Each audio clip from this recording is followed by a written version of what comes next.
this episode, we are very honored to have Asim Hussain, co-founder of a Black Sheep restaurant, Hong Kong's most intriguing F&B chain. Asim became the world's youngest restaurateur in 2018 to hold 2 Michelin Stars. Hello, Asim. Hi, Tiffany. How are you? Thank you for joining us today. Of course. We know each other for a while now. Yes. Since the mid of 2019, the F&B industry has been hit really badly. Yeah. And I've seen you coming through Yeah. some lows and hitting some highs. Yeah. And then we have lots of new things in the pipeline. As I was saying to you off camera, we have 6 new things over the next 7-8 months. So it's busy days for Black Sheep. How do you do it? Like, how did you drive or make all this happen? I think this is what we want to know. I have world-class people around me. We're really ambitious, we're really aspirational. Risk-taking is at the heart of who we are, what we do. Entrepreneurship. Of course. You speak very highly of the people that supports you. I mean, you are successful because of your people. Of course. So I also want to know, I want to hear more about your management style. I remember when we were at Crown, when we were walking through, there was this waiter that came in. You remember exactly the first day he showed up to today, like where he is. Of course. Yeah. So tell me about your management style and how do you inspire and motivate the people? I would say that my leadership style is very hands-on. Tiffany, this thing that we do, which is looking after people in our restaurants, it can't be done from an office or remotely or sitting in an ivory tower. I'm on the front lines with my people night in, night out. The leadership team is on the front lines, presence, leading from the front, leading by example.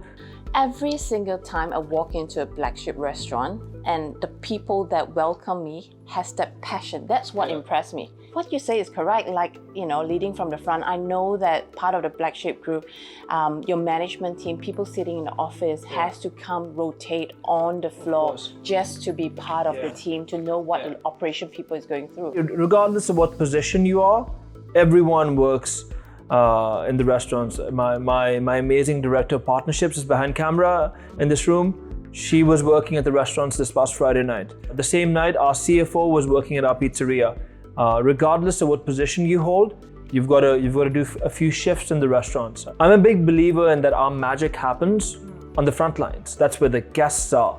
I totally agree. I totally agree on that. And I really feel that once you lose that connection, you lose the magic. Even to say that things have been tough would be an understatement. Things have been impossible.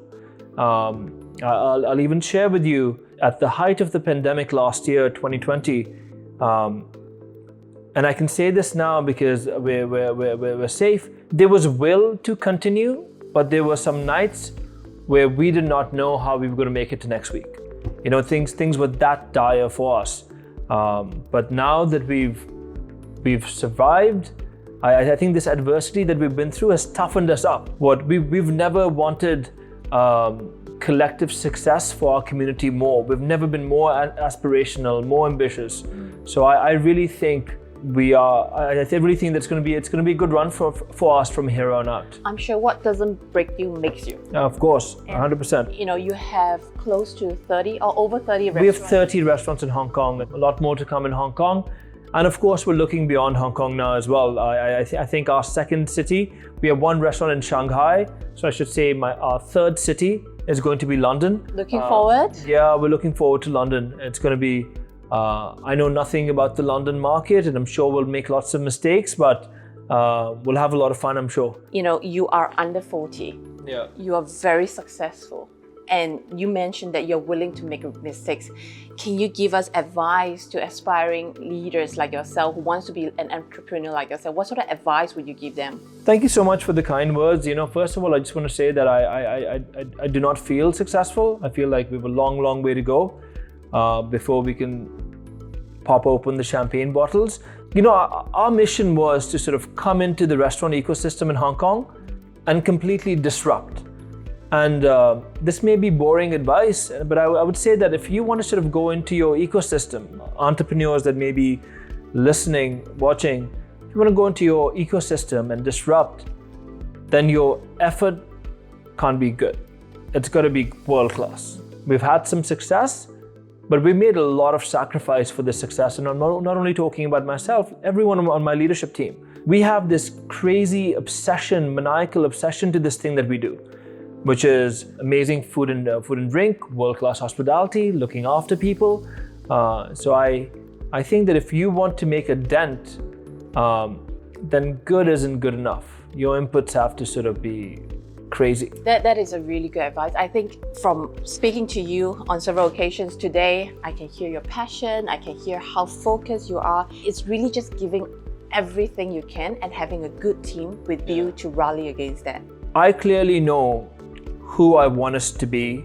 The vision. The values, the vision are very clear, and folks on my leadership team too. We're still a smallish company where we have our aspirations are extra large, but we're still sort of growing. But we do not make mistakes on culture. We do not make mistakes on values.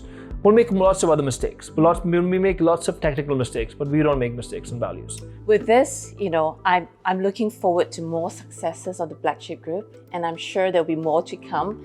But before we finish, I just want to ask, I'm sure a lot of people who watch this video will be keen to know, what is your favorite restaurant? It's a really hard question to answer, and I get asked this often. I don't really have a favorite, and you have to trust me when I say this. Our work comes from a really personal place. We build these restaurants with a lot of love, care, connection. So restaurants are living, breathing things. They go through ups and downs like we do as people. But I'm quite proud of all our work. A restaurant that I'm really proud of at the moment is Crown Super Deluxe, our Japanese. One of my favorite. Yeah, our Japanese teppanyaki. It's just world class. The work that we do there is of a really high quality, high caliber, and I'll come back to the team. The team there is amazing. The team there really believes in the mission. Right. It all sort of starts and ends with that, with the people around you. Thank you for inviting me to this restaurant, Carbone, which is my favorite restaurant. Of course, thank you so much. Thank you so much, and we wish you all the very best. Thank you so much, and thank you for inviting me to participate, and thank you to all the support that you've given us and all the support that Robert Walters has given us. It's appreciated. Thank you, Asim. Thank you. You're welcome.